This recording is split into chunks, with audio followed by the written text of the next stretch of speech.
Aloha, welcome to my channel. Today we're doing a segment called Truth in Movies, and we're breaking down the esoteric symbolism in The Fifth Element.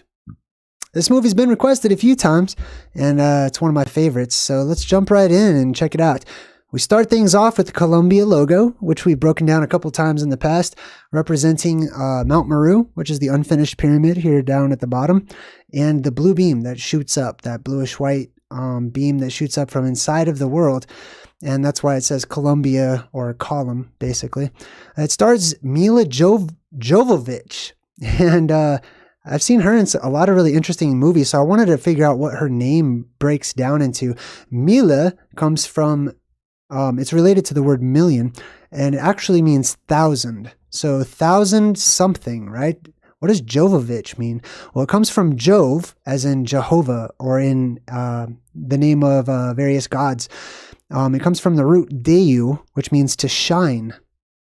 It also has derivatives in sky, heaven, and God. So 1,000 shining something, right? And then if we look up the last part, the ovich, it means descendant of. Which specifically, I believe that it's related to victory, which would mean a descendant of those who were victorious, or AKA survivors over the last apocalypse, right? So it's interesting to me because her name harkens to this concept of 1,000 points of light, or 1,000 lights, or 1,000 shining things in the sky, which is really interesting too. Which brings us to the fifth element. Now, the whole movie is going to be about the fifth element, which is plasma. We've been taught in schools about the four elements. The fifth one, I believe, is actually really the first one. And we start things off here in Egypt in 1914. Take a look at this particular mountain structure, right? We're going to go into this mountain structure, and the entire thing is hollowed out on the inside. It's just a straight rock jutting out of the ground in the middle of nowhere. How did those rock formations form? Did it used to be a mountain and then it was withered away over thousands of years? Or is there another possibility? Where we see this kid on this white donkey riding in, beating the heck out of it with a stick, which is kind of crazy. But let's check out the mountain symbolism, right? We've got this place right here, which is a divine mountain. This is representative of the holy mountain, or the sacred mountain. Across religions and belief systems, this is just an example. So let me show you some more examples. This divine or sacred mountain is shown in various alchemical drawings and stuff, all alone. Almost always, that's how you can tell that it's the divine mountain, because it usually is set apart all by itself. It's a form of Mount Meru, basically. Here's another example of it. You can see these are some alchemical drawings. This one says mons, which means mountain. Magorum, or majorum, means very large or big or major. Invisibilis, which is invisibility, right? So the hidden large mountain, the hidden mountain. And it harkens back to this one, which it looks very much like, right? Doesn't it look like it? It's Rupus nigra et altissima, which means the high and lofty dark mountain. Here's a really good example of the exact same mountain in the same place, with the blue beam shooting right out of it too, on a book cover that was done by Zen Garcia. So a huge shout out to Zen Garcia. Totally think he's a good dude, and he wrote a book called Paradise, which I'm going to check out myself too. I just like that book cover. Also, ODD made a really good thumbnail of the Mount Meru symbolism. It's just a black, lofty cliff that shoots up to the sky. Here's another good one. This one is from this one's from the website Nicholson 1968, aka Do You See What I See? And he's got this image here on his website too. So shout out to Nicholson 1968. Then we have the kid getting off of the donkey. They chose purposefully to have a white donkey. He's riding in on the white donkey. So what does the white donkey represent? White donkeys are related to the meanings of light and ritual purity. Purity and light, or the pure light, just like how Jesus made his triumphal entry riding on the back of a donkey. We talked about the donkey symbolism before, right? When we broke down Encanto. There was a lot of donkeys. Obviously, there's a donkey in Shrek and stuff. It comes from the word burro, right? Which basically comes from the Greek pyros or pyros, right? Which means a flame-colored light or from pyre or pyros, which means fire. So that's why you see a lot of donkey symbolism, because the word itself represents a quality of what's being shared with us through the stories. The kid goes into this mountain, and look how big it is on the inside. It's completely hollowed out, right? It's a type of plasma volcano, basically. So he comes in, he's bringing water to this archaeologist. The archaeologist is trying to break down these hieroglyphs that he has. And there's another kid that's holding up the light, kind of reflecting it off of this big golden dish. And his name is Aziz. So the guy who's deciphering the writing on the wall keeps yelling at this kid named Aziz, saying, Aziz, light. As you can see here, every time he says Aziz, light, it gets marked down. Every time that they zoom in and they show us stuff like this, I pay attention to it and I feel like it's important. So I look up the word Aziz or the name Aziz. All names have meanings. They're descriptors. In Hebrew, Aziz is derived from the root azaz, which means strong and powerful, which is also the root for one of the fallen angels in the book of Enoch, Azazel. All right, so this kid, Aziz, is holding up this light to reflect into the room so that he can check out these hieroglyphs. Now, I've seen many of these hieroglyphs before. People have different interpretations of them, but I've seen this one too. This is basically like a version of the flux capacitor right here. But check out what he says. He says, when the 3 planets are in eclipse, the black hole, like a door, is opened. When 3 planets, or 3 celestial bodies, we'll say, that move about in the sky are in eclipse with one another. Thanks, Al. Hey, thanks, Ken. I appreciate that. And Drew. That's when the apocalypse happens. And we have seen this over and over with different movies, right? It happened in that Vin Diesel movie, Pitch Black. It happened in The Dark Crystal, when they have the Great Conjunction. These 3 heavenly bodies comes together, and he says, a doorway is opened like a black hole, just like how we talk about. Evil comes descending through that black hole because it's connected up there. See how it's like this snake that pours on in? That's plasma. That's the red plasma from above in the shape of a snake. Spreading terror and chaos. So the plasma comes down. Thanks again, Drew. And then he shows you this glyph. So we've got the 4 symbols for the 4 different elements, earth, fire, wind, and water, with a 5th element represented by a humanoid figure with its arms outstretched, facing upwards. And we've got this sort of beam shooting up, or another element that is shooting up or emanating from this shape. Not from this person per se, because it's just symbolic. It's a cartoonification. And he says we have the 4 elements around a 5th element. Now, this harkens back to the squatter man, or sometimes it's referred to as the squatting man, right? And it doesn't have to be a man. It's just called that. You know what I mean? We live in a more male-dominant energy these days, but it's really a female energy, as we're going to see. This represents the blue beam right in the middle, Mount Meru, shooting that beam of energy up out of it into the sky. He says, and here we have a weapon against evil. And he points to the blue beam and he traces it all the way up until he gets to the hole in the sky. And he has the blue beam wrapping itself around that circular object directly above in the sky, just as we've talked about many times before. I'll show you an example. This is the ultimate weapon against evil because it fills our world with positively charged energy, or good vibes, or good energy, or whatnot. And all the negative energy is sucked out at that time. Or much of it is, not all of it. But anyways, that's what it looks like. And we've drawn pictures of it. Here's an example from another live stream I just took this from, where we show Mount Meru in the middle, shooting that blue beam up, hitting the inverted inner dome, aka the real moon, and wrapping around it and conforming to it, creating that Y shape, which is the ancient Vav, or the letter V, W, F. It's changed over time, but it represents the number 6, and it represents the hook, or the thing that connects the sky to the earth. These are the world pillars. The world pillars come into play. This is the main pillar. This is the central column that holds it all up. Atlas holds up the main pillars, Samson, all of these other characters. And he says, this I don't understand, but this this could be something prehistoric. So he's looking at these glyphs and he's saying what he is deciphering is a story from prehistoric times, right? Which means it's secret knowledge that we've forgotten about.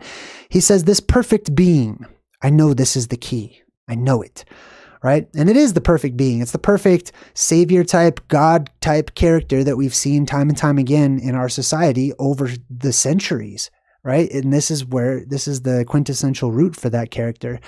This divine light that they talk about. And then he considers, what is divine light? What do they mean when they say divine light, right? Typically it means celestial light or cosmic light or light from the heavens or light from above, right? But it can also mean light that is cosmic in nature, but it's from the earth itself, shooting up into the cosmos. All right, now we've got these duck-looking alien dudes that come up to this place. They have hidden this weapon just on the other side of this wall that he's reading, that he's deciphering. He has no idea. So they come up, they put their little key card into it. I think it's interesting they kind of gave him duck bills. You know what I mean? I've seen a lot of duck symbolism as well. David M., welcome. Good to see you. So they open it up. They go into the chamber where there is the weapon against evil, which is this. There's like a sarcophagus, and there's supposed to be a person inside of here, actually. But whatever is in here is that weapon. The fifth element is inside of this sarcophagus. It is being kept, waiting, sleeping until the right time when it's needed the most, just like always. And it's surrounded by these pillars. See, there's one here. There's another one there. And there's two on the opposing sides. So it has these 4 pillars on either side of it, surrounding it. And it's facing upwards. Its face is actually straight up because the light will come straight up. This is a type of Mount Meru. And that's why the light has to shoot upwards. You know what I mean? Because it comes out of the mouth of the mountain. Now, the priest looks up and he says the 5th element, which is the plasma inside of the earth. It's the earth energy, right? And we severely lack the earth energy these days, but the day comes, because it's cyclical, that after it's done charging for a period of time, it's ready to release that energy once more, and it floods our world, leading us into another golden age. Now, here's the 4 bricks. They had to take these bricks away because they didn't want them to fall into the wrong hands. It's also another good concept that I've seen time and time again, that whoever gets control of that holy mountain, it seems to have an effect on the rest of the world's energy, whether it be good or bad. So these alien duck dudes take the bricks, they pack them up, they take the 5th element sarcophagus, and they start moving out of there. The priest is concerned because the priesthood has been charged with guarding this secret so that it doesn't fall into the wrong hands, basically. And he says, if you take the weapon, we'll be defenseless when evil returns. So the duck alien says, in 300 years when evil returns, so shall we. So when we see evil is represented by the apocalypse, it's represented by the hole in the sky opening up, the world depressurizing, and all of that negatively charged energy coming into our world, or that ionized hydrogen above flooding into our world, seeking to terraform our world as it grounds itself to our world. And that's whenever the door is opened. That's whenever aliens can come in and descend or rise up from the inner earth, right? The barriers are open for a time. Now, they zoom back into the symbol. I thought it was interesting, mostly because I saw they have this Anunnaki handbag type symbol up there on the top and the bottom. I thought that was interesting. Also, it reminds me of the Mercedes symbol that we've seen time and time again. The Michael Jordan symbol, Mercedes, it's a symbol of excellence, of the utmost, of the best, of the pinnacle, right? And then they go to their computers and they see the same exact symbol once again, right? They're tracking the apocalypse in the movie, basically. Now, in the movie, it's set way off in distant space and it's on its way here, etc. When in reality, it's just outside of our atmosphere. It's just outside of our sky itself. It's been there. It swirls around, and it's all it needs is for the sky to open up. So anytime that I watch movies where they're out there flying in space and stuff, in my mind, I imagine the truth, which is that they're actually inside of the world still. They're just way high up in the atmosphere. So in my mind, I would take away this little planet or this big old planet right here. And it's just like they're on the ground looking up at the regular sky. And there's a hole in the sky, which is this black hole deal. So then they show you this black hole and they start firing at it, thinking that if they try to kill it, that might work to their benefit. But the priest tells them that this thing's pure evil, and that if you respond to evil with evil or destruction or selfishness or death or whatever. Hey, Bradley Francis, good to see you. If you respond to evil with evil, it just flames the fire. It loves that. It eats it. It wants more evil. It wants us to respond to it in an evil manner and in an evil way. So it shows us, hey, David just gave a membership gift. That was cool. So it shows us the sky literally ripping open and a hole opening up in the sky. Now in the movie, this is happening, in the middle of distant space or whatnot. But then this hole rips open, and for a split second, you can actually see what it would be like if the sky did have a hole in it. You could see the difference between black emptiness, nothingness, and a alleged vacuum, and what is really on the other side, which is fullness, right? Hey, thanks for the gifting the memberships to people. That's super awesome. All right, cool. So this thing explodes and it shoots all this electricity, all that purple stuff. That's all plasma. It's all electricity, just filling up everything. It comes out of it basically. And then it starts to solidify and sort of turn into this moon type, lava moon or whatever. So the priest comes in and he says, this is not something, because they can't tell what it is. They don't know what this anomaly is. The priest knows, right? His whole priesthood is known for hundreds and hundreds of years. And they're like, let's try to destroy it. The priest is there to give him advice. And he says, listen, maybe the reason you don't know what this is, maybe the reason you haven't heard about it is because it can't be identified because it doesn't want to be identified. It's not a part of its purpose. It's counterintuitive. If people know about it, it can't do its job, basically, which is to destroy, which is to wipe the slate clean and to start over from time to time.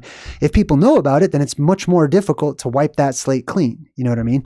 So this is what the priest is saying. And he says, wherever there is life, it brings death. Wherever the apocalypse happens, it's going to bring death, right?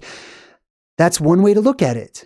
Another way to look at it is exactly how one of the other characters named Zorg, which is the bad guy in the movie, but just because he's a bad guy does not mean that he can't speak the truth. That there isn't some truth to his perspective. You know what I mean? Hey, welcome everybody who took the memberships too. So what is the truth in that? Well, let's wait until we talk to Zorg and we'll get his opinion on it. He says, because it is evil. It is absolute evil. Now, evil is a matter of perspective, right? What he means by evil, and this is just me reading into it, but he means this thing its whole purpose is to kill and to destroy things and to reset everything and to start it over. And he sees that as evil because it is a threat to humans, and he is a human, so he takes it personally. You know what I mean?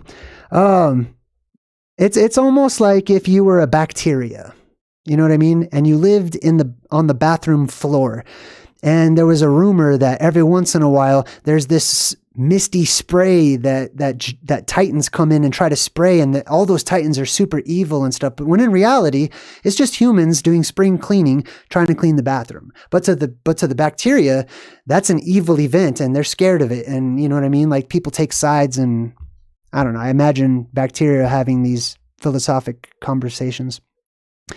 So shooting it will only make it stronger. They shoot at it and it says its structure has just solidified on the surface. So at first, this was all plasma. It was just all fire and plasma, and it wasn't solid at all. But then after they tried to attack it and tried to shoot it, which harkens to Project Dominic, Project High Jump, Project Fishbowl, all these other projects where the government has been doing something with our sky, with the sky of the world, right? Even shooting at it, even trying to blow it up. Like, he says the structure just solidified. And that's exactly what happens with that inner dome structure, where that hole is. That hole repairs itself, and it solidifies after the polarity shift that we go through. So this stuff's all coming his way. Hey, Zoe, thank you. I appreciate it. So all of this fire ball or whatever in the sky is coming his way, and it envelops the ship. It totally destroys the ship that tried to get it, right? And it reminded me of this verse in the Bible, this prophecy. It says, the second angel sounded his trumpet, and something like a great mountain burning with fire was thrown into the sea. It's kind of like this, right? A great mountain. I mean, imagine if this was our sky instead of distant space, and we were looking up, seeing this object getting closer and closer, or seeming to, right? It would look like a great mountain was falling from space itself. All right, then we go to Corbin Dallas, one of our main characters, and you can see he's holding up his little alarm clock, and it's the year 2263. This to me is interesting and important because in the movie they said that the apocalypse or evil would come 300 years later. This is longer than 300 years later, right? So it could be a movie mistake. Maybe they just messed up on, contradicting themselves between 300 years and more than 300 years. Or we could take that as a grain of truth, which is the apocalypse does not come when you expect it to. It does not come when you're ready for it. It's against its own nature. It's supposed to be a surprise. It's supposed to catch people off guard. So it does not come when they said it was going to come, which was 300 years later exactly, right? Corbin is a smoker, so they're showing you what to do before the apocalypse comes. Notice the numbers that they put in here, and they're saying, quit smoking. Like, you're going to need to be able to breathe, and all of the air is going to get, or a lot of the air will get sucked up, and there's going to be all super high winds and stuff. So it would benefit us to take care of our cardio, basically. Also, you have the 1111, which to me is the 4 pillars that we'll talk about here in a bit. All right, so Corbin Dallas says he's talking to his buddy on the phone about, having a girlfriend or whatever. He's like, his buddy's like, there's a million girls out there. He's like, I don't want a million girls. I just want one, the perfect one. Hey, PJ, thank you. And whenever he says that, take a look at what's right in front of him, right? You see that? That's the symbol for the land at the North Pole. That's what all that cross symbolism, and especially these types that are all equilateral or whatever, and there's a circle in the middle of it. Those represent the 4 lands in the middle of the world. That's why the people whose ancestors migrated from that land, that's why they use this type of cross symbolism so much. So let's check out Corbin's name. What does Corbin mean? From the ancient Greek, Corbin, and from Hebrew, Corbin, which means an offering or a sacrifice, right? So this character represents a sacrifice or an offering, giving himself to the greater good, basically. What does Dallas mean? Dallas, thanks, Gavin. Thank you. Appreciate you. Dallas means dweller at the house of the Dale, right? So a dweller of the house, which is us. We live inside the house, and he himself is a sacrifice. He literally sacrifices himself. He sacrifices his job. He sacrifices his livelihood and everything to help the 5th element, because that is more important than him staying in these loops that he's stuck in. All right, so here's his little multi-pass. Everybody has a multi-pass so they can get around. Everyone has to be approved and accredited or have a diploma or a certificate of some kind or whatever. And they're talking about this contest that they have. It says down here, the winner, that he's like listening to the radio. It says the winner will go with me for 2 days to Floston Paradise. And I'm going to tell you what Floston means too. We're going to break it down in a bit. So he goes out of his front door, and there's this person who was standing there with a television taped to his head with an image of his backdrop, because he was going to mug him. He was going to take all of his money. Basically, in short, this just represents the degradation of society, right? And that's how you know there's going to be an apocalyptic event, because it's here to clean house, right? People like this, most likely, are the whole reason why the destroyer is on the way, why the destroyer is coming, because the world becomes full of people that are represented by this one guy. This guy, who is just a character on the movie, has probably 100,000 real humans standing in line right behind him, ready to pick up the fake TV and stick it to their heads whenever this guy dies. So we need a savior. We need a superhero. We need help, because it becomes difficult for any individual to actually change the course of events whenever it's so strong and it's so prevalent across the entire world. Thankfully, we have that. So we zoom out. Oh, I got a donation from Tully, $20. Thank you. Multipass, right on. Thank you, Tully. All right, so we zoom out on this alien ship, and the priest is talking, and he says, the Mondo Shawan have in their possession the only weapon to defeat evil, which is the fifth element. So these alien creatures are named the Mondo Shawan. I definitely want to look that up. If I'm watching this movie and I'm interested in finding Mount Meru, the Fountain of Youth, the Garden of Eden, paradise, and returning to things, I'm picking up on these clues that they're putting down. They're saying that these creatures, these alien creatures, know something about its location. Actually, it basically says they themselves are guarding it. So if we look up Mondo Shawan, we have to break it down into its roots. Clearly, this is not originally one word. This is many words that has been squished together over time. So we have to take it apart in order to figure out what it means, which means we have to study the roots of words and figure out how words work. And that's called etymology. So the etymology of Mondo Shawan comes from the first part, the first root word, which is monda or mondo, etc. Mond comes from Latin mundus, which means world. Okay, so these Mondo Shawans are world something. Let's figure out the next part. Sha. That last part, the Shawans, just means of the, you know what I mean? It's just a suffix. That means people of the something. So Sha, what does Sha mean? If we look up Sha, it says it's from North Frisian skage or skage, which means the farthest edge of cultivated land. Interesting. It also has derivatives that mean and imply things like wood, forest, grove, thicket, which are all definitely associated with that island paradise in the middle of the world, as we've talked about. So if we put together mondo, we get mond, which means world, and sha, which means the edge of the cultivated land. So these are beings who live at the edge or the furthest extremes of our world, right? All right, which is at the North Pole, basically.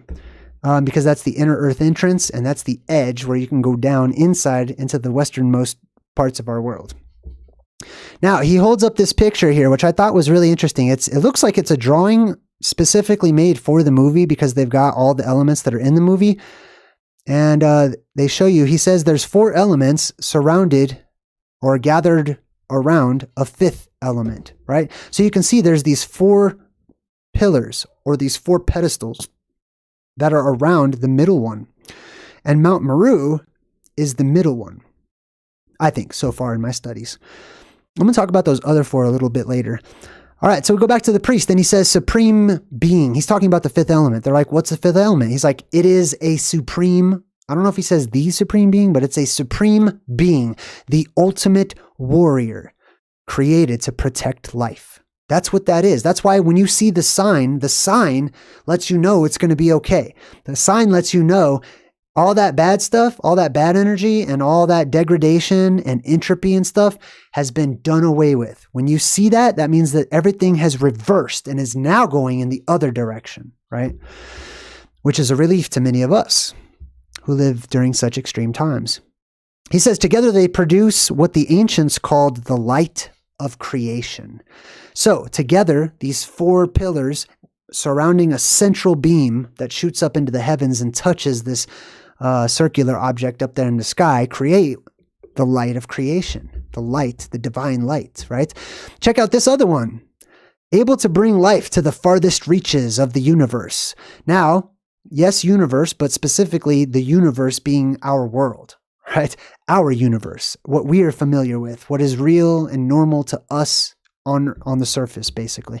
So let's check out this picture. They totally have a plasma volcano here. You've got some people gathering. This is the alien spaceship, allegedly. But look, they drew this. That doesn't even look like where they are. Remember that? I showed you the actual like mountain or, you know, that little weird rock formation. It's definitely not that. So this is a type. Even in the movie, it's a type. It is a type of holy mountain that has electricity all around it and light bursting out of the top. This is not a regular lava-filled volcano. This is a plasma volcano. Here's some more examples, but these are actually real life examples of real images that I have found of the plasma volcano itself, just to show you that the movie is basing these types of pictures off of real, actual events and real pictures that people have drawn over the centuries of this specific holy mountain that usually has some sort of cloud at the top, and then there's like light coming out of it at the top of that too. Here's another example. This one's kind of hard to see, but this one actually has like a giant. It's made out of a giant, and then it's got like plasma shooting up out of the top. It could be fire or something, some sort of light coming out of the top of it, which is appropriate because the word pyramid is pyre, like pyro, right? Same word, fire, amid, or light inside. That's what pyramid means. Here's another example, right? Of all these people gathering in a circle around a holy mountain, around a specific electrical mountain that has electricity at the top of it. Here's another example. Boom. We'll just go over a few more here. This is the holy mountain, all the people gathered around the holy mountain. Here is another one. This is all over the place too. You can find many examples of these. These are just a few. Some of my favorite ones. Now check this out. He says, this is a weapon against good. But if evil stands there, right? It's a race, basically. Like whoever gets to the Mount Meru first seems to sort of be in control of the future, you know, like what kind of energy.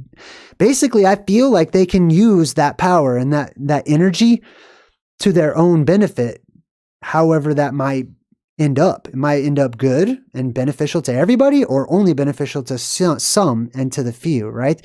So that if that's true, that would give you a good inclination of who won the last war or who's in charge of this world today, right? If evil stands there, the light turns to dark and life turns to death. Now remember, there's two cycles. There's a cycle when the inner earth energy shoots outward and it fills our world for an age. And then there's the next cycle afterwards where it retracts and it goes back into the heart to recharge. And we are left without all of those incredible benefits. So death is seen as entering into our world. Entropy enters into our world. Sin enters into our world, and things start dying. And we have famines, and we have anger, and we have hostility, and we have selfishness, and we have, you know what I mean? The degradation of society. All right, so we go back to that ship that was carrying the fifth element 300 years later, but it was attacked, right? And it crashed. So they figured that the fifth element was dead and there's no hope and the secret weapon is gone. He says we are lost. I took a picture of this specifically because that is our situation now. That's my situation now. I'll speak for myself, but I'm also speaking knowing that there are others who can vibe with what I'm going through. We are lost. We are lost people. We are a lost tribe. We have left our original place of emergence. Robert, wow, thank you. Jeez, I appreciate you. Thank you. You're super welcome, Robert. You're awesome. Look at that explosion. I love that. Anyways, this is us. We are a lost tribe. Without the light, we are a lost tribe. We become wanderers because we leave that original place where we were treated so well under the protection of the blue beam or the fifth element. But when it retracts and we have populated and populated and populated, we disperse. There's a dispersal. There's a dispersion of the tribe that lives on those islands. All right, so we go to the bad guy, Zorg. He's like this big businessman of the universe. And this is his secretary, Zenwin. Oh, thank you, Zenwin. Oh, I like the hearts. I appreciate it. All right, Mr. Zorg's office. Excuse me. Now here's Zorg standing in front of a perfect blue circle, just a ring, which we have talked about before. That blue circle or that blue ring is the blue ring of death. That's what happens just before the summer apocalypse, which we are headed into. So remember what that looks like, because you may see stuff similar to that up in our skies in the near future. And if you want more information about that blue ring of death, just check out my Plasma Apocalypse playlist, the advanced playlist. And I've got many different videos that talk about how the sun gets hotter and hotter until it turns into a blue ring and it just starts destroying stuff in our world. So it's appropriate that it's in his office. Now, what does Zorg mean? If we look up Zorg, it comes from Sorg, which means grief, regret, trouble, pain, anxiety. It can also have other implications like caring for people because they're in grief and because they have regret and trouble and stuff. But mostly it means sorrow, bad news, bad stuff. It comes from the Proto-Indo-European root word sverg, which means to worry and to be sick, which is the condition that our world goes through when we don't have the fifth element. When it has retracted and it is gone, the world becomes sick. The world develops anxiety. The world swims in fear, right? And it gets stronger and stronger until it returns to those who are waiting. Now, the good news is that the fifth element, even though she crashed and died when that alien ship attacked her, they saved her hand. Her hand was inside of this little armor or whatever. And they were like, we were able to save her hand. And because her genome is so perfect and pure, we can clone her like that easily because her hand will literally just start cloning itself, basically. Now, that also harkens to the time of regeneration, right? When the blue beam is in this world, the opposite of entropy is introduced into this world. Entropy dies, so to speak. Entropy, sin, degradation, all of the things that add to things falling apart, becoming sick, breaking apart, dying, becoming aged looking, and you know what I mean? Stuff like that. It's reversed. It's regeneration as opposed to entropy, right? So this doctor guy who's going to put her back together, they're talking about how she sounds like a freak of nature because she's able to regenerate and because she has perfect genomes and stuff like that.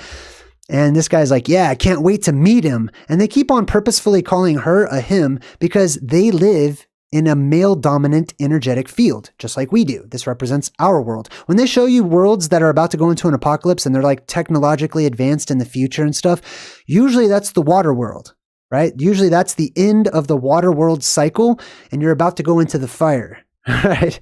Into the electric world, basically.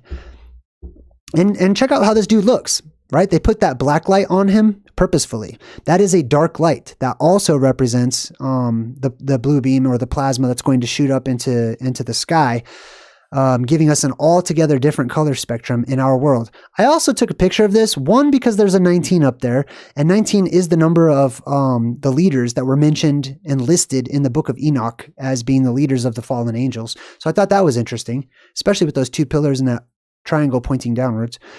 But then just look at him. The dude looks evil, man. Like scary looking. You know what I mean? Like that looks like he would be in a haunted house. And I wonder, is that how we look when we're bad to plasma? Or like if somebody that could see into the electromagnetic field, instead of seeing what we look like on the outside, which is just, you never know what you're going to get. It's kind of a surprise because this is just a wrapping. What if they could look beyond that and pierce the veil into our psyche or our consciousness and our chakras, you know what I mean? Our energy, our spirit. Maybe that's what evil people look like. Maybe they really look evil, All right. So we go into this room where they have this little canister type deal with the little green glass or whatever. It looks green. I'm not sure if it is, but that's where they have the fifth element, and they're going to put her in there to regenerate her, and she's going to regrow or whatever, which reminds me, I mean, it totally looks like the TGRI canister from the Ninja Turtles, right? Which is also a form of plasma symbolism that they use to mutate animals and make them gigantic and make them be able to talk and stuff, all byproducts of what electricity can naturally do. Now, here's that arm. This is kind of like the glove of Thanos or whatever. I mean, it's not the glove of Thanos, but it totally looks like it. You just need some jewels. But anyways, you can see her bones, and it's putting her bones back together. But in reality, this is symbolic of, like I said, regeneration. There's a verse in the Bible that this always reminds me of called the Valley of Bones, or there's a chapter that's affectionately known as the Valley of Bones, where a prophet is taken to a valley full of skeletons and just bones and asked, can these bones live again? Basically, because we assume no, death is final. That's it. That is the end. But then he watches as flesh and sinew and muscle all start growing back onto these bones, because those bones are just batteries. They're just holding on to energy and information and coding because it's holographic and it's fractal for the rest of the body. This is why certain animals and lizards and stuff like that, I mean, even us, we have this ability to a certain extent. It's not as strong as it used to be, and it's not as strong as it is going to be once more because of the time in which we live right now. But when that time returns, it's not going to take days and days and days for a cut to heal or whatever. You'll start healing quickly because you live during the time of regeneration, or possibly the time of no death. So her body regenerates completely. She busts out of the glass. Obviously, the glass breaking is always a symbol of the apocalypse kicking off, or the events starting. And that's how this movie starts. So she escapes, she runs out, she does the total squatter man stick figure, just like we saw in that glyph earlier, holding the hands up. That's why this is a sign of peace, because that blue beam shoots up, it spreads its arms out at the top, it's got bent legs at the bottom from how it's arcing off to the sides at the bottom, and we call that Atlas. We call that the squatter man figure. And she jumps outside. She's trying to run away from all the bad guys because she just knows that they're bad. It's all military and stuff. And she has a leap of faith. Here's another classic leap of faith, right? There's always a character, or there's often a character in these types of movies that has to jump when it seems like they're going to die. And they have to trust that they're going to make it, basically. Not knowing how they're going to make it, they just have to jump to get to safety, which I believe has a direct correlation with what needs to be done when you get to Mount Meru. If you want to go inside, it's very steep. There is no like, I'm going to climb down. I mean, you probably could, but it'd take forever. But there's a jump, and it might be that we start levitating due to the electromagnetism and how it changes with the shape of the earth going into the earth. It could also be the inner earth zephyr, or the air that's just blowing up. The breath of God that's blowing up from inside of the earth, cushioning our fall and slowing us down so that we don't break our neck when we land or whatever, right? So she jumps off the building. And then they show you for a bit, real quick, like what the city looks like off in the distance. And I just want to zoom in real quick because this is all made up. It's all CGI. They could have put anything they wanted in here. But if you zoom right into this bridge, you see the statue they put right there on the pedestal on top of this bridge? That's Atlas. It's hard to make out because it's kind of blurry, but here's the world, or here's whatever world that Atlas is holding up, bending down onto one knee, holding his arms up in the sky like that. So they put Atlas in there right after she's in there doing the Atlas symbol, right? Now, she falls down into the cab, busts through the roof of the cab. She does have orange hair too. Also, orange is directly related to Mount Meru symbolism, and the 33rd parallel, and stuff like that. So they give her orange hair. And he also wears an orange shirt too, right? So this is representative of survivors, basically. The orange color, that's why you see that so often in like Freemasonic symbolism and stuff, is orange represents the survivors. There's a few different colors that do, and they're all usually along the red spectrum. The purple, for example, is an indicator whenever we have that electrical arc around the North Pole that goes off. When it very first flashes, it's purple.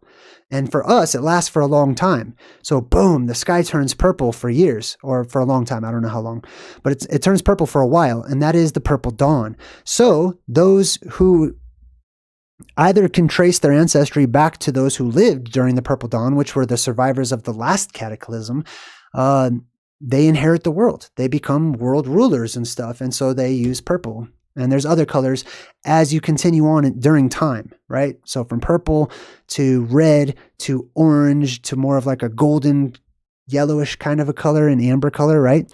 Now she comes in and you think she's just speaking gibberish. She's like, bada boom, or whatever. And he's like, yeah, bada boom, whatever. I'm in New York, bada boom. But what she's really saying is bad explosion is on the way. It's a bada boom. It's a bad boom. It's a big bad wolf, basically, right? That's going to huff and puff and blow our house down. It's a bad boom. It's a bada boom. So that's why they say that over and over and over. Pay attention to the movies, because whenever they continuously repeat themselves or show you something over and over and over again, symbolically, they're showing you pay attention. It's very important.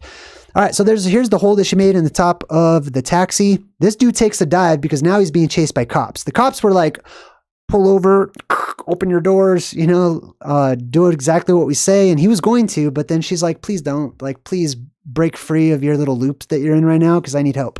So he decides to break free of his loop. dives straight down. And he says, if we can make it to the fog, we'll be all right. If we make it to the fog. Now, think about this. They need to go to a place of safety so that the light of the world can be restored, so that that plasma, the fifth element, can be restored to the world so that we can all live in paradise once more, right? But if you're going to be safe, you need to make it to the fog. This is talking about a journey to the North Pole or back to that island, Hyperborea, etc. I'm writing a book on the whole concept of returning to Hyperborea as we speak too. But that's what this is all symbolically showing us: a return to the place of safety, a return to the trunk of the world tree, to stay inside of the trunk so that we can survive the next apocalyptic cycle and live in a safe place as the rest of the outside world is suffering from zombies and Fantazoids and plasma and all kinds of crazy stuff. So you have to make it to the fog. Why is that important? Because there's always fog around this island. This is a place where the pressure is extremely different between the surface level and the inner world. Remember I talked about that zephyr that's constantly depressurizing the inside world, but it's filling our world up with more pressure. So there's a huge pressure differential at the North Pole, specifically in a circle around it, which is why we have the polar vortex and stuff like that. And that pressure difference is so extreme that it creates fog around the island. So it's a hidden island oftentimes. They make it into the fog. Boom, they dive in. You also see this in Wonder Woman and some other movies, you know what I mean? Where there's like a secret island that's surrounded by fog, or in a constant storm around it, like in King Kong and stuff, you know what I mean? Now he takes her to the priest, who she's looking for the priest to help her out, to help her to restore herself so that she can save the world. And the priest is like, oh my God, I've been calling him a her. I mean, I've been calling her a him. He's a she. Oh my God. Oh my God. And some people might just relate that to, like, you know, sexual identities being confused or lost or changing or whatever. I don't. I see this as being, we live during a time when our world was filled with masculine or male dominant energy, right? As opposed to the female energy. And so when we refer to these deities and these gods and saviors and all this other types of stuff, typically we follow suit with the energy that we swim around in, which is male dominant. So we attribute and we project that outward onto these divine beings and lights and stuff, and we call them male. And this guy's like, oh my God, mind blown. It's actually a female, because it is. It's a female energy, just like that picture at the very beginning shows that Statue of Liberty looking chick with the light. That's why it's a female. That is the goddess of wisdom. Sometimes people see it as a boy. Sometimes people see it as a girl. It does not mean that they're trying to promote transvestites or boys mixed with girls or anything sexual at all, because it's not representative of a physical actual being, but the spirit of physical actual beings, the root of many of us, basically. Anyways, so Corbin's like, what's your name? You got a name? He tried to kiss her and she was pissed. She's not happy about that, which I can't blame her, right? That was not cool. He's totally trying to kiss her while she's sleeping, and she wakes up and she pulls a gun on him, rightfully so, right? And he's like, well, what's your name? What's your name? And she says, her name is Lilu Minai Lakarariba Laminai Chai Ekbat Desabat. Now, I'm not going to break down the entire name. This took me a while to get through, so I did break down the first part, and I looked up the rest of it for you. So according to the dictionary for the divine language that was created for this movie, her full name means precious stone of the earth, defender of light and life, the honorable. That's her. She represents that light that comes out of the precious stone of the earth, which is the philosopher's stone, Mount Meru. Now, he's like, can you just give me a nickname? Can you do a short one? So she's like, all right, you can call me Lilu, basically. So what does Lilu mean? Let's look that up. 2 words, Li. Li means shelter, cover, defense, and protection. That's what Li means. So she is a protector. She is a shelter. Oh, and Lu. I didn't take a picture of Lu because we've covered it so many times. But Lu is directly related to a flow. It's related to the word love. And basically it means a frequency or a flow, basically, right? So she is a protective frequency is how I interpret that. Now she's hungry, so she's making some chicken. Of all the things they could have had her eat, and she says, chicken, good. Just real quick, we've covered it many times, but the word chicken, and especially the symbol of the chicken, is directly related to those survivors who live at the island at the center of the world. And then after the next apocalyptic cycle, they disperse. They're seen always as being the chickens. They're always seen as being the ones that run away because they're leaving their country and they're going back to Mount Meru, or they're leaving Mount Meru and their people and they're dispersing and they're going somewhere else. So we're called cowards and wanderers and vagabonds and Tartarians and barbarians and gypsies and like all these words that over time are basically insults, right? Because these are the words or the descriptors that are given to the strangers, to the ones those on the outside, right, who survived and stayed during the apocalyptic events and the post-apocalypse. That all of a sudden they see hundreds and thousands of people just coming in and flooding in from nowhere. And so they start calling them these different types of names, especially when they notice that they don't settle and they keep on leaving and going to different places and stuff. They're wanderers. They're the lost tribes. All right, so we get to Zorg and his office. There's that big old blue circle once more, right? That blue ring of death. Watch out for that. Now, Zorg is in the middle of talking to the priest, and he starts choking on a cherry. The priest could have let the bad guy die, but he doesn't. He saves him.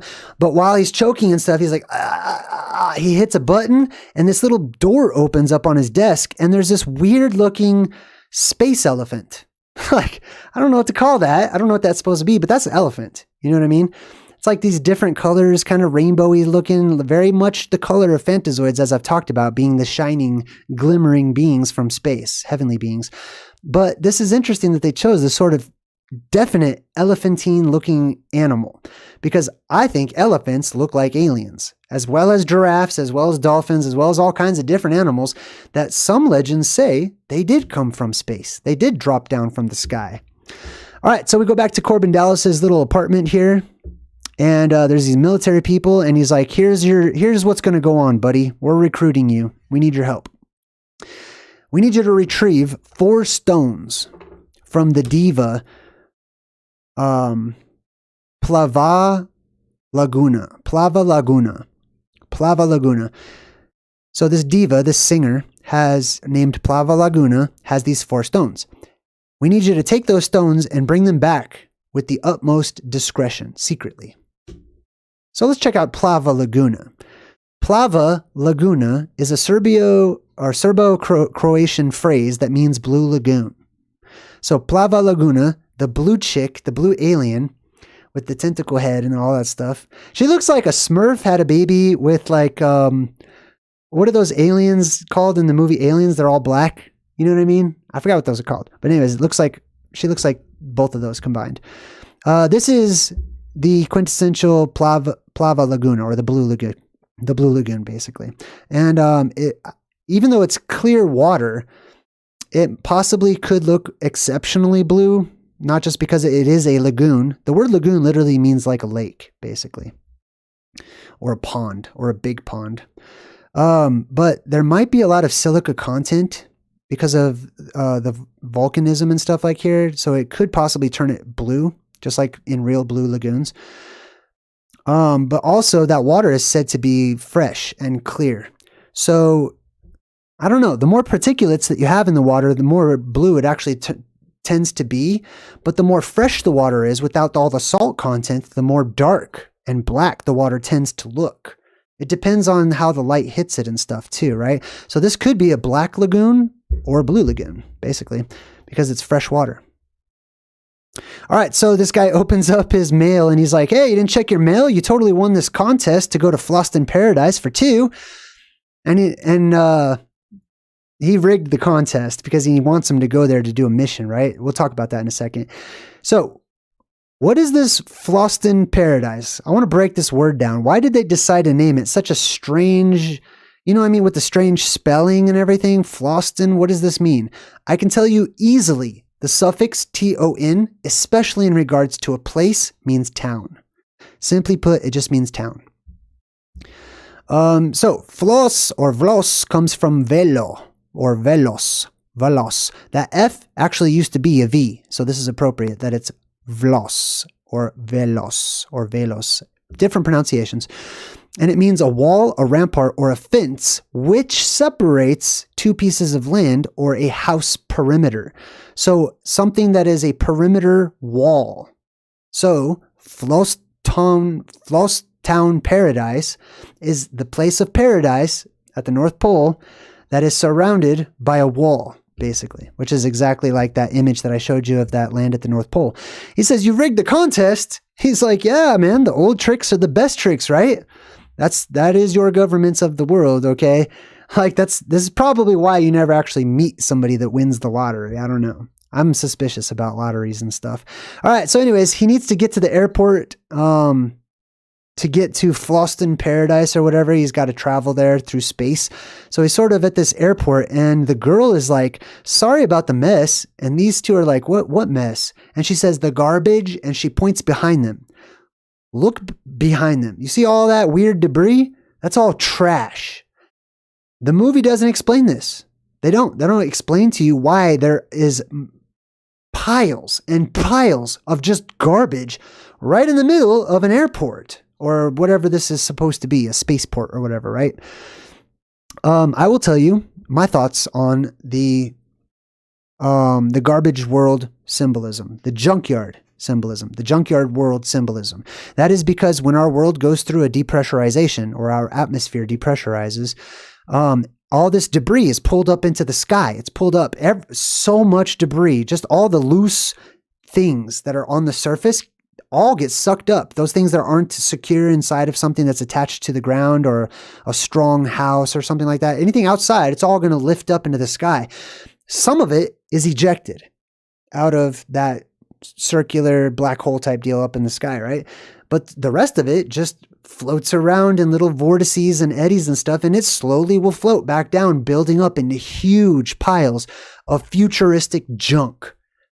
Actually, it's modern junk. But to those who survive, they are cast back into the Stone Age, or the age when stone was created, and they will wake up in a world post-apocalyptic with just trash and garbage all over the place. I'm not saying that it's rotten, you know what I mean, or anything, but this is just all leftovers, all leftover stuff. So people start sifting through it because there's a lot of valuable things in that stuff that they no longer have access to. So this brings us to our steampunk symbolism, the steampunk era, the steampunk world, where people become trash diggers, basically, which is fine because they're surviving. They dig through all the rubble, all the leftover debris and all the trash. They take whatever they feel is useful and valuable, leaving all of the less useful and valuable stuff to rot or leaving it all behind, which, by the way, it will all get washed out and flooded out at the apocalypse after that one, right? The world continuously renews itself and takes care of all the trash.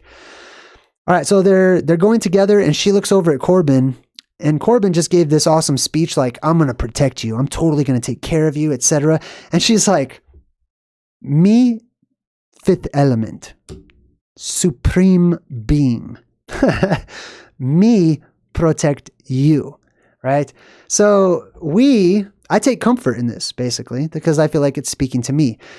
The energy of the world is saying, you don't need to save the world. Okay, you need to take care of yourself. You need to use your energy the way you know how to do it and add to the world wherever you walk. Let me protect you along the way. Let me guide you. Let me be there for you and help you out because I'm all over the place, you know?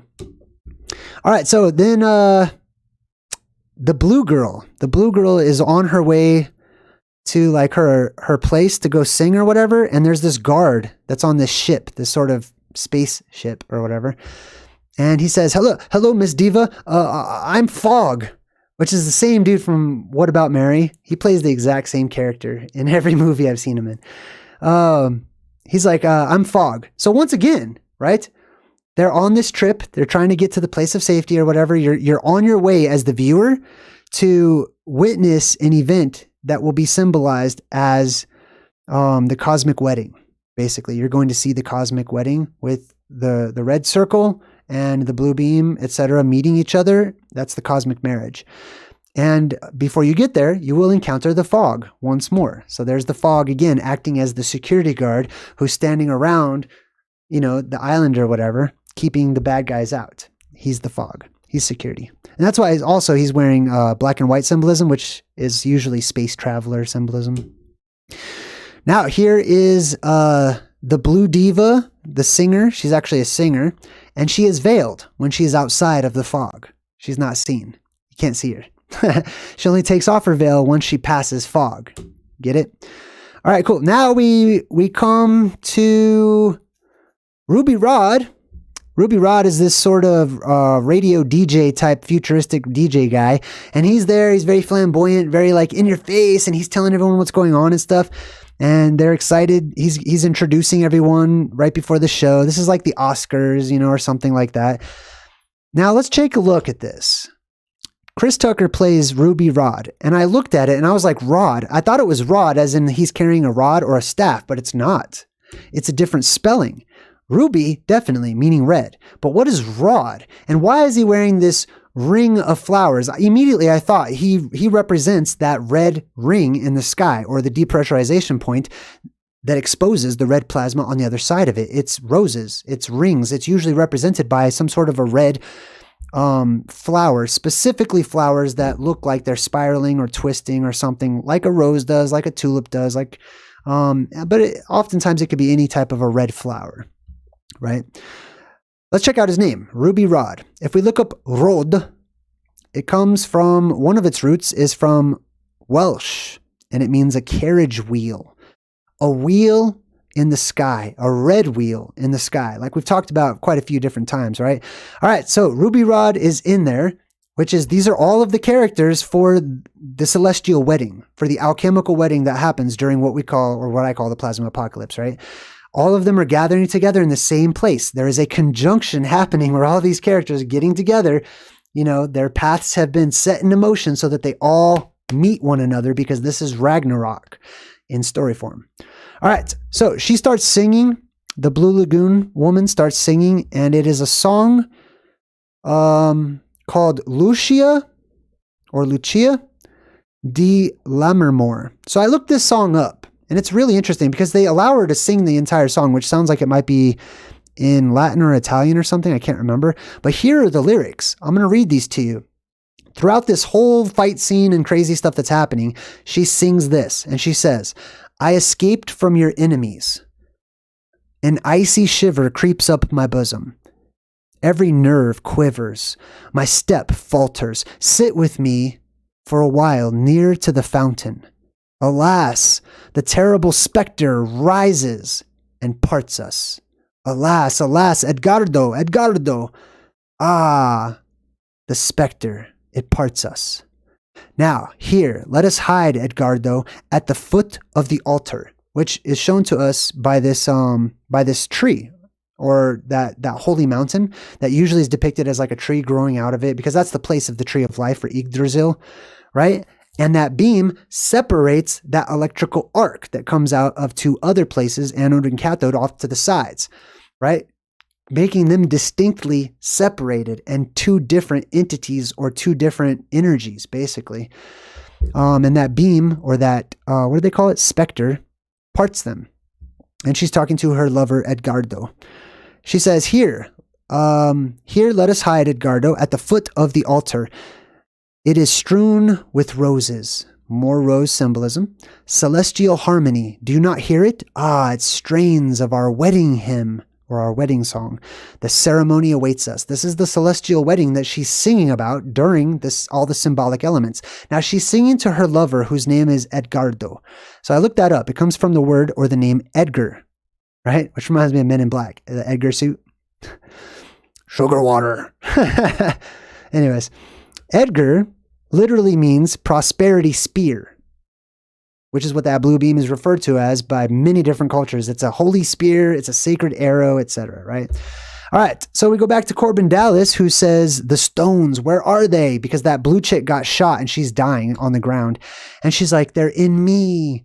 Okay, so there's these 4 pillars that represent 4 pillars of light that shoot up, that are seen as holding up the world in the sky, and in the middle there's a central blue beam.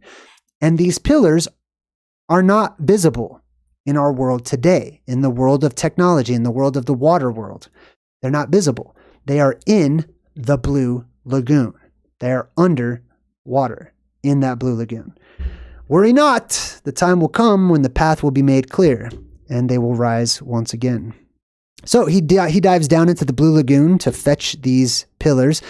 The security guy is flipping out because they're on red alert, and they say, for security reasons, the hotel must be evacuated. So now they're doing this whole Spaceballs scene. I don't know which one came first. This is so similar to Spaceballs.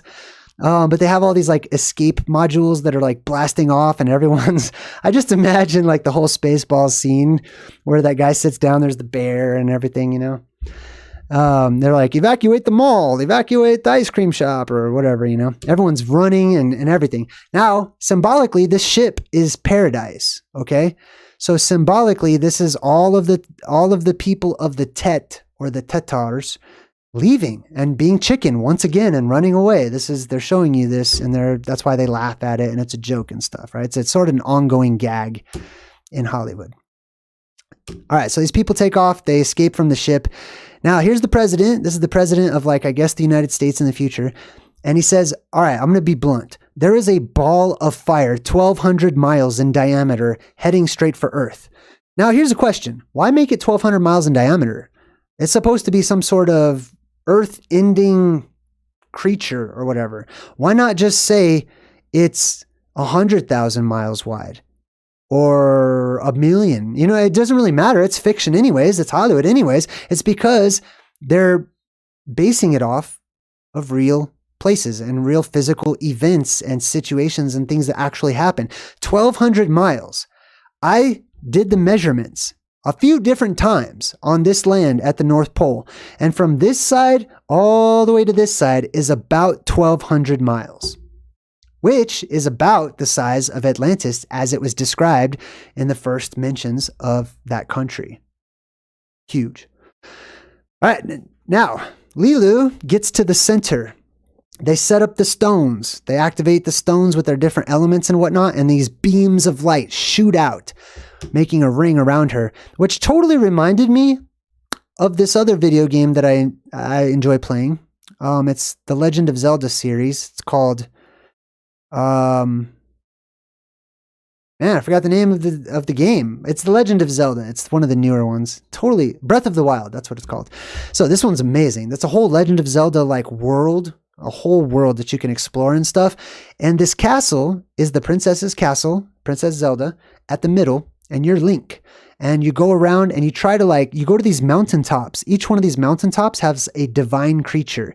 It's starting to sound like the 4 divine creatures that surround the throne of God in the book of Revelation, which is very interesting. Anyways, you got these 4 divine creatures surrounding this castle in the middle, which is representative of Mount Meru, capturing Sophia, capturing wisdom or the divine light.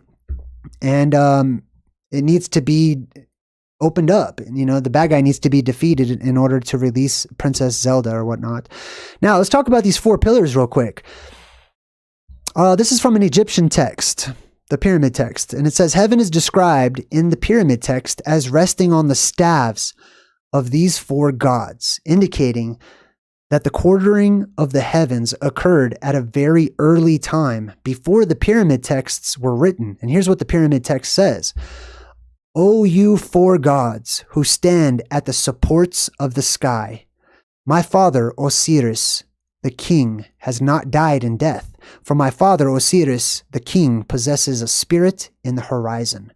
So this is talking about these 4 living creatures that surround the throne of God. Right? And in this particular case, they're talking about these 4 gods and their staves that stick up into the sky, and they're seen as holding up the sky, basically. These are the sons of Ra. We go on. Here's an example of this in the hieroglyphics. It says in utterance 217 of the pyramid texts, this hieroglyphic is used to denote 4 pillars by following it with the number 4. So here you have the glyph for a pillar right there. It looks like a little tie or something, right? That's a pillar. And then you've got these little 4 strokes. That means 4 of this, or 4 pillars. And what it says is, O Re Atum, this king comes to you, an imperishable spirit, lord of the affairs of the place of the 4 pillars. Also, we read in Egyptian literature, there are a number of places in Egyptian literature that mention the 4 pillars of heaven that hold up the sky. In the hymn of victory of Thutmose III, it says, I set the glory of thee and the fear of thee in all the lands, the terror of thee as far as the 4 supports of heaven. So it's another reference to the 4 supports, the 4 beams. They're described as different things. Sometimes they're 4 columns, 4 pillars, 4 beams, 4 strings, 4 serpents. There's all kinds of different ways that they're described as. And they always surround that central God. So they're seen as being like the children of that God, or the byproduct of that God, etc. Or those who come before that God, etc. They're related to that central character. All right, so even in Asia, they talk about the supporting pillars of heaven. Ramses II says, I rise like the sun disk and shine like Ra, or Re, as the heaven is firm upon its supports. These passages show the Egyptians believed that the sky was supported by 4 pillars that were at the end of the world. Just like we broke down in that last Truth in Movies, AI, where they talked about how they needed to go to the ends of the world. That's where all this stuff is happening, is at the end of the world, which is not on the outside of the world, it's in the middle of the world. It says the sky was supported by 4 pillars that were at the end of the world. Probably 2 pillars were in the east, where the sun god emerged each day, and 2 pillars were in the west, where the sun god descended at night.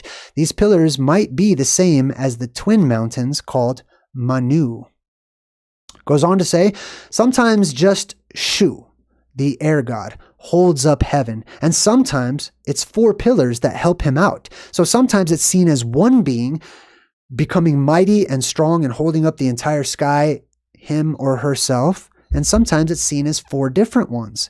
Now, think about this. If these are inner earth beams of light, sky beams coming up out of the earth, the number of pillars that you're going to see and describe and record for posterity is going to be dependent on your angle at which you're viewing those pillars. You know what I mean? So for example, if you're at the right angle and there's 4 pillars exactly on the sides and 1 in the middle, if you're at the right angle, you're only going to see 3 because some are going to overlap. So keep that in mind too. All right, here's a connection to the 4 pillars of heaven in the Apache myth.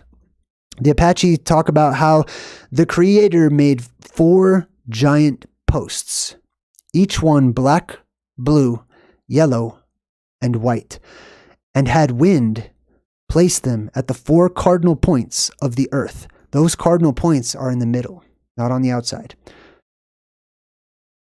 Long, long ago, this is a Cherokee myth. Hold on, let me make this a little bigger. Long, long ago, a great island, that would be the land at the North Pole, floated in a giant ocean. This island hung from 4 thick ropes from the sky, which was solid rock. So there's another one where they call those 4 pillars 4 ropes. All right, let's go over to Greece real quick. In the Greece myths and history, there were also the 4 titans that held up the sky. Just like they said before, sometimes it was 4, sometimes it was just Atlas or Atlos holding up the sky all by himself. And sometimes even Atlas was changed out for Hercules or somebody else, right? But anyways, when it was the 4 titans, right? Giant light beings. Here are the 4 that typically are represented. Hyperion.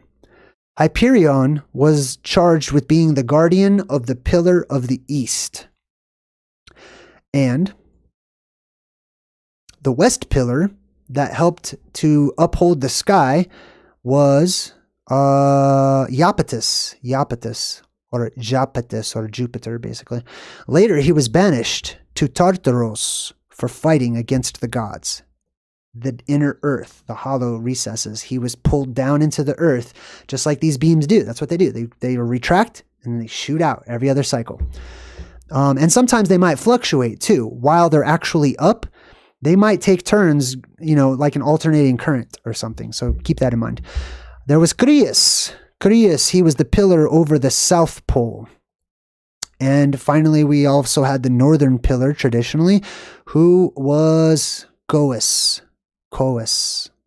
Coas was the god of questions and intellect and telepathy, and his wife actually was as well. This is what this kind of reminds me of. Just in engineering, this is like plasma technology. This is a rotating plasma vortex formed in the center, carrying all of the current, and it's surrounded by these nodes that sort of form this umbrella shape over the middle of it. And what happens is energy shoots out of this central beam right here, and it makes the plasma dense and focused, and it shoots out as a focused, dense beam of plasma. But they have all of these surrounding, I don't know if I want to say maybe they're cathodes, and this is an anode in the middle. But they work together to help to make the ultimate weapon, which also, this kind of looks like the shrink ray in Honey, I Shrunk the Kids, doesn't it? Right? So that's kind of what I feel is similar to what's going on up at the North Pole, especially when we take into consideration the legends and the symbolism and the word origin of the Septon Trio, which I've talked about a few times and I'll touch back on later on. Anyways, we get back. This is the symbol for the North Pole. It's a circle in the middle, Mount Meru in the center, the blue beam of light shooting out the four lands to each side, and her sticking her arms out, just like the Atlas does. And here is that type of Mount Meru mountain with that bluish-white beam shooting up from the earth to save the earth from the oncoming celestial and cosmic destruction from above, which is in the shape of an all-seeing eye that opens up every other cycle or whatever, and allows evil to come into this world, which is a differently charged plasma that comes into this world and is, creates plasma possession and electrocutes things and petrifies other things and terraforms our world and causes a lot of chaos. But when we see the light reversed fully, that's when that blue beam or that sword or Excalibur shoots up and is seen as slaying this dragon or kraken or whatever you want to call it, the serpent or whatever from the sky. It's like poking out the one-eyed god's eye or whatever, right? And then you can see it shoots up and then it conforms to that sort of shape and it wraps around it. And when you see this is why everyone reveres it. I mean, not only does it have great byproducts because it fills the world with good vibes and energy, but it's seen as the thing that stops this ball of fire, when in reality, it's not actually this that's stopping it. It looks like it's this stopping it, but it's an invisible force that cuts it off, which is the magnetic dome above, right? When that magnetic dome reinserts itself, it splits whatever plasma is inside of our world from the plasma that is outside of our world, and it cuts it off. But at that exact same moment is when you see the physical beam shooting up. So instead of people giving credit to the invisible electromagnetic shield or barrier or dome that protects us from these bad entities, they give the credit to the light that shoots up, which is fine too, because that is the fifth element that protects us and fills our world with goodness and those types of things. You can see there, it hits it and spreads out. You see that? That beam shoots right up into the sky, hits the sky, which is representative by this spherical object in the movie, wraps around it. You see how there's like fingers wrapping around it basically? And then solidifies, right? Just like we've talked about, that blue beam reaching up, hitting the invisible barrier, and then turning into water and instantly freezing. Similar things happen to this one. This hole in the sky or this celestial object. Instead of it obliterating it and it blows up and it's just gone and then yay, everyone's celebrating like it's Independence Day. It's just, it just stops and it's like, oh, it's solidified and it just stopped. Basically like it became the moon or a moon. Notice how now there's two moons. Going into the age where there's sky beams or sky poles or these pillars shooting up out of the world. And those inhabitants will get used to having two moons for a time. And the guy on the radio says, scanner imaging has confirmed the dark planet dead. That's a moon. right? Isn't that what the moon is? Is a dead planet? At least that's what, we've been taught or whatever. This guy comes up, says the planet seems to have stopped at 62 miles from impact.